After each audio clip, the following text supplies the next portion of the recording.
কুখ্যাত যৌন অপরাধী জেফ্রি এপস্টিনকে নিয়ে মুখ খুলেছেন সাবেক পররাষ্ট্রমন্ত্রী হিলারি ক্লিন্টন। বিবিসিতে দেওয়া এক সাক্ষাৎকারে এপস্টিন ইস্যুতে ঝড় তুলেছেন হিলারি।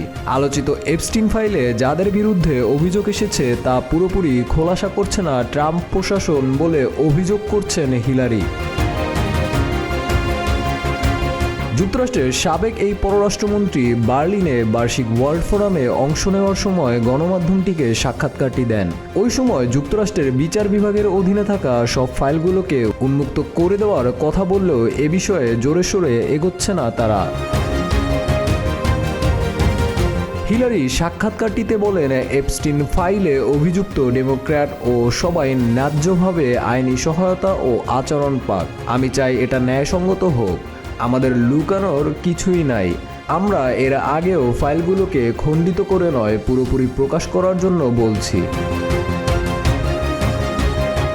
যুক্তরাষ্ট্রের বিচার বিভাগ the Epstein files transparency act অনুযায়ী সব নথি প্রকাশ করেছে। আইন প্রণেতারা বলছেন প্রকাশ করার তথ্য যথেষ্ট নয়। এমন বাস্তবতায় ট্রাম্প প্রশাসনের ডেপুটি অ্যাটর্নি জেনারেল জানান, ব্যক্তিগত মেডিকেল ফাইল, শিশু নির্যাতনের গ্রাফিক্স চিত্র বা তদন্তকে ঝুঁকিতে ফেলে এমন 30 লাখ পৃষ্ঠার নথি প্রকাশ হয়নি।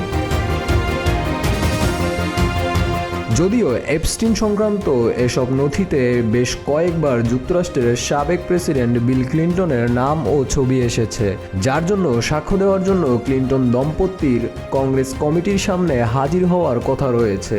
যদিও বিল ক্লিন্টন 27 ফেব্রুয়ারি কমিটির সামনে উপস্থিত হবেন, এর একদিন আগে হাজির হবেন বলে জানান হিলারি।